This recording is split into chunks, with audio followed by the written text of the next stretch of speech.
पाकिस्तान में आई आफत, बाढ़ और बारिश से पूरा देश तबाह।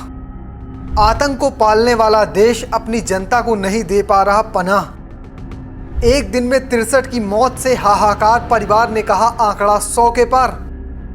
इस वक्त पूरे दक्षिण एशिया में मानसून दस्तक दे चुका है। खास करके भारत और पाकिस्तान में इसका ज़्यादा असर देखने को मिल रहा है। इस बीच पाकिस्तान से तबाही की तस्वीरें सामने आ रही हैं। पाकिस्तान के कई इलाकों में बाढ़ से काफ़ी दिक्कत आई है। सरकारी आंकड़ों के मुताबिक तो एक दिन में 63 लोगों की मौत हो गई है, जिससे इस आपदा में मरने वाले लोगों का आंकड़ा 250 से ज़्यादा पहुँच गया है। वहीं पीड़ित परिवारों के मुताबिक ये आंकड़ा और भी ज़्यादा है। तो चलिए आपको इस खबर में या कहें इस वीडियो में इस खबर के बारे में विस्तार से दिखाता हूं। जून की शुरुआत में ही पाकिस्तान के कई हिस्सों में मूसलाधार बारिश हो रही थी, जिससे अब बाढ़ ने भयावह रूप ले लिया है। खास करके पंजाब प्रांत सबसे अधिक प्रभावित है, जहां सड़कें जलमग्न हैं और जनजीवन पूरी तरह से ठप हो गया है। खैबर पख्तूनख्वा और अन्य प्रांतों में भी हालात गंभीर बने हुए हैं। पाकिस्तान के राष्ट्रीय आपदा प्रबंधन प्राधिकरण के मुताबिक जून से अब तक बारिश और बाढ़ के कारण 250 से ज्यादा लोगों की मौत हो चुकी है, जिनमें बड़ी संख्या में बच्चे शामिल हैं। सैकड़ों लोग अभी भी लापता बताए जा रहे हैं, जबकि केवल पिछले 3 हफ्तों में 178 से ज्यादा लोगों की जान गई है और 171 लोग घायल हुए हैं। अकेले एक ही दिन में 63 मौतें और 227 के घायल होने की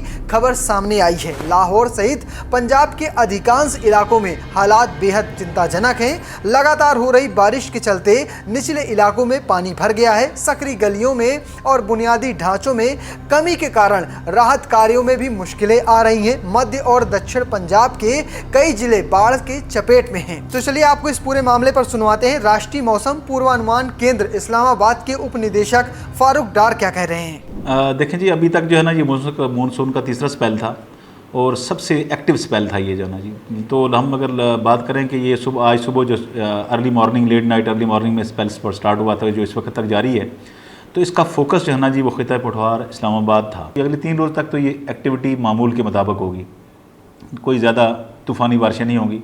लेकिन हम अगले वीकेंड से एक्सपेक्ट कर रहे हैं कि ना अगले हफ्ते से मज़ीद जो है ना 2-3 दिन का एक स्पेल होगा, जो मुल्क के बालाई इलाकों पर बारिश का सबब बनेगा। फारूक डार साहब ने तो सीधे तौर पर कह दिया कि पूरी तरह से आपदा आई है। वहीं इस पूरे मामले पर रावलपिंडी के लोग क्या कह रहे हैं वो भी सुन लीजिए। डब्बों से पानी वगैरह बाहर निकाल दिया जाता है, ना हो तो अपनी फैमिली को हम दूसरी जगह पे शिफ्ट कर देते हैं, क्योंकि हमारी जानों को ख़तरा होता है। हुक्मरानों ने तो कुछ भी नहीं करना है, इन्होंने वीगो डालों में फिरना है, आना है, हाज़िरी लगानी है, चले जाना है। पर हम जो गरीब अवाम है इसमें पिस गई है। और अभी यानी कि जैसे आप देख रहे हैं कि हालात बहुत ख़राब होते हैं हर साल की तरह। इस साल नाला लई प्रोजेक्ट जो है ये 90% इस पे काम हो चुका था।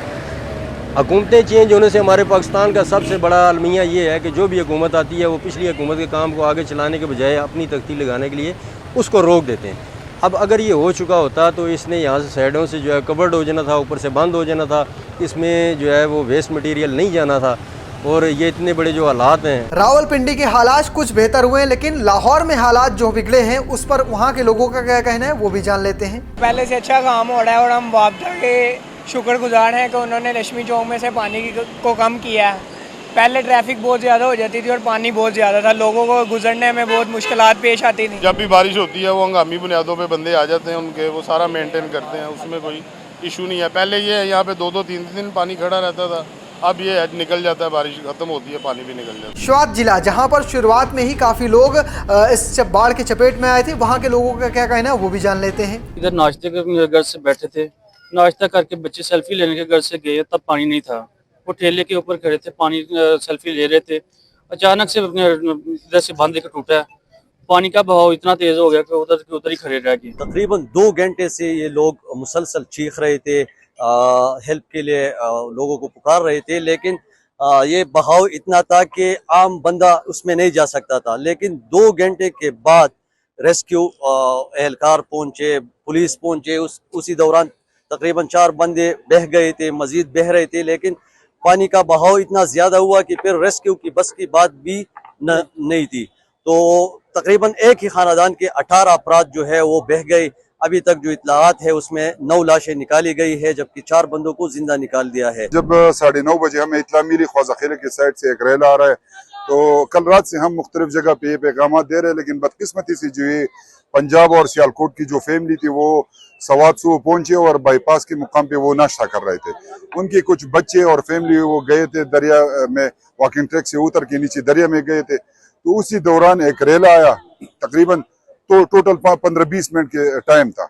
उसी रेले में वो तकरीबन 18 बंदे जो थे, 5 बंदे उसमें मर्दान के थे और बाकी 12 बंदे जो थे वो सियालकोट के थे। वहीं इस वक्त पाकिस्तान के रावलपिंडी से एक वीडियो वायरल हो रहा है जिसमें एक रिपोर्टर बाढ़ के बीच फंसा हुआ नजर आ रहा है। आपको बता दें कि वो रिपोर्टर बाढ़ के किनारे खड़ा होकर या कहें नदी के किनारे खड़ा होकर रिपोर्टिंग कर रहा था, तभी अचानक पानी का जलस्तर बहुत तेजी के साथ बढ़ गया और रिपोर्टर उस बारिश में फंस गया है। तो फिलहाल आप कैसे देखते हैं पाकिस्तान के इन हालातों पर कमेंट बॉक्स में लिखिएगा और पेज को फॉलो करना, चैनल को सब्सक्राइब करना बिल्कुल भूलिएगा। धन्यवाद।